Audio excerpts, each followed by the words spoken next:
வரகாத்து friends, இன்றைக்கி வந்து நான் தக்காளி சாதம் செய்ய போகிறேன். அது வந்து ஒரு புது விதமாக செய்யலான்ட்டு தக்காளி, பெரிய வெங்காயம், பூண்டு, மல்லி, புதினா இதெல்லாம் மிக்சி ஜாரில் போட்டு நம்ம அரைச்சி எடுத்துக்கலாம்.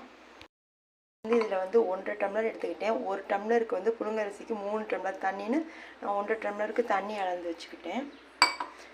அந்த பேஸ்ட்டும் அரைச்சி வச்சுக்கிட்டேன். தக்காளி, வெங்காயம், பச்சை மிளகாய், வெள்ளைப்பூண்டு எல்லாம் அரைச்சி எடுத்துக்கிட்டேன். பற்ற வச்சு குக்கர் வச்சுட்டேன். அந்த குக்கர் வந்து தண்ணி காஞ்சதும் அதில் வந்து கீ ஊற்றிக்கலாம். பின்னாடி நான் வந்து ஆயில் சேர்த்துக்கிறேன் கொஞ்சமாக.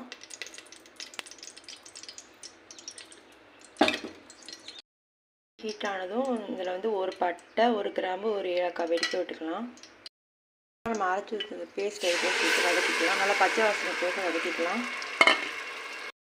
மசாலா வந்து தனியாத்தூள் 1 ஸ்பூனு, மிளகாய்த்தூள் 1 ஸ்பூன் சேர்த்து நான் வதக்கிக்கிறேன்.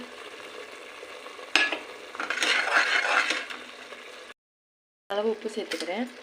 கரம் மசாலா 1 ஸ்பூன் சேர்த்துக்கிறேன்.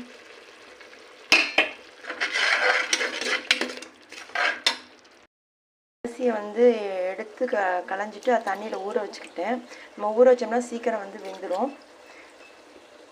அதே மாதிரி மிக்சியிலேருந்து அந்த இதை கழுவி தனியாக எடுத்து வச்சுக்கிட்டேன். வந்து வேலை ஈஸியாகணும்னா நம்ம இந்த மாதிரி ஒரு இதில் வந்து நம்ம என்னென்ன வெங்காயம் வைக்கிறோம், அந்த மாதிரி பூண்டு, அந்த மாதிரி தோல், இந்த மாதிரி பேப்பர் எல்லாமே சேர்த்து வச்சு உடனே நம்ம வந்து குப்பையை வந்து உடனே ரிமூவ் பண்ணிட்டோன்னா நமக்கு வந்து உடனே வேலை வந்து ஈஸியாக முடிஞ்சிடும். இது ஒரு டிப்ஸு.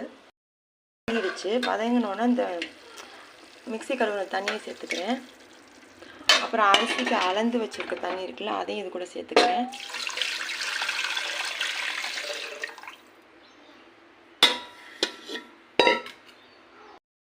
நான் குடிச்சு பார்த்துக்கிட்டேன். எனக்கு வந்து உப்பு கரெக்டாக இருக்குது. இப்போ நான் வந்து அரிசி இதில் சேர்த்துக்கிறேன். வெயிட் போட்டேன். ஒரு 2 விசிலுக்கு அப்புறம் வந்து நம்ம அமர்த்திட்டு ஒரு 10 நிமிஷம் கழித்து திறந்து பார்க்கலாம். நான் வந்து இப்போ எதுவாக இருந்தாலும் நம்ம யூஸ் பண்ணிட்டோம்னா அதை உடனே நம்ம இந்த கத்தியாக இருக்கட்டும், இந்த மாதிரி உரமாக இருக்கட்டும், பாத்திரங்கள் எதுவாக இருந்தாலும் நம்ம யூஸ் பண்ண உடனே கழுவிட்டோம்னா நமக்கு வந்து வேலை வந்து ஈஸியாகும்.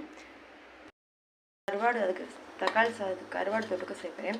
அதுக்கு வந்து ஃபஸ்ட்டு சுடுதண்ணி அடுப்பில் வச்சுக்கலாம். அது கொஞ்சம் பபிள்ஸ் வந்தோன்னா அதில் ஊற்றி வச்சிடலாம். சுடுதண்ணி ஊற்றி ஊற வச்சுட்டேன். இப்போ வந்து எடுத்துட்டு வச்ச தண்ணி வச்சு கழுவி வச்சுக்கலாம். அதுக்குள்ளாட்டி நான் வந்து வெங்காயம், தக்காளி, மல்லித்தலைலாம் கட் பண்ணி வச்சுக்கிட்டேன். வந்து கடாய் வச்சு அதில் எண்ணெய் ஊற்றிக்கிட்டேன். அடுப்பு ஆன் பண்ணிக்கிறேன். அதுக்கு தேவையான பொருள்லாம் எடுத்துக்கிட்டேன். செஞ்சோம்னா அதை வந்து எண்ணெயில் ஒரு தடவை லைட்டாக ஃப்ரை பண்ணிவிட்டு எடுத்துக்கிட்டு செஞ்சோம்னா கருவாடு வந்து அந்த ஸ்மெல் இல்லாமல் நல்லா டேஸ்ட்டாக இருக்கும். கொஞ்சமாக நல்லெண்ணெய் சேர்த்துக்கிறேன். நம்ம நான்வெஜ் எது செஞ்சாலுமே நல்லெண்ணெய் சேர்த்து செஞ்சோம்னா டேஸ்ட்டாக இருக்கும். வெங்காயத்தை சேர்த்து வதக்கிக்கலாம். வந்து குட்டிக்கிட்டே கட் பண்ணி எடுத்து சேர்த்து வதக்கிக்கலாம். வதங்கிடுச்சு. இப்போ வந்து தக்காளி பழம் சேர்த்துக்கலாம். நான் வந்து மிளகாய்த்தூள் 1 ஸ்பூன், தனியாத்தூள் 1 spoon, garam masala 1/2 spoon, 1/4 teaspoon மஞ்சள் மசாலா சேர்த்து நம்ம வதக்கிக்கலாம். தக்காளி பழம் நல்லா மசிஞ்சு வேகணும். மசாலாவோட வதக்கிட்டேன். கொஞ்சம் வதக்கிட்டு மல்லித்தலை இது போட்டு கொஞ்சமாக தண்ணி ஊற்றி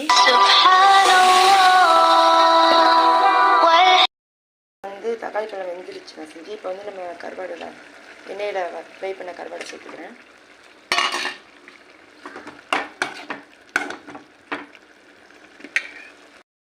கருவாடு வந்து ரெடி ஆயிடுச்சு. இந்த வீடியோ பிடிச்சிருந்தா லைக் அண்ட் ஷேர், சப்ஸ்கிரைப் பண்ணுங்கள். பாய். அஸ்ஸலாமு அலைக்கும் வரஹ்மத்துல்லாஹி வபரகாத்துஹு ஃப்ரெண்ட்ஸ். நெக்ஸ்ட் வீடியோ சந்திக்கலாம்.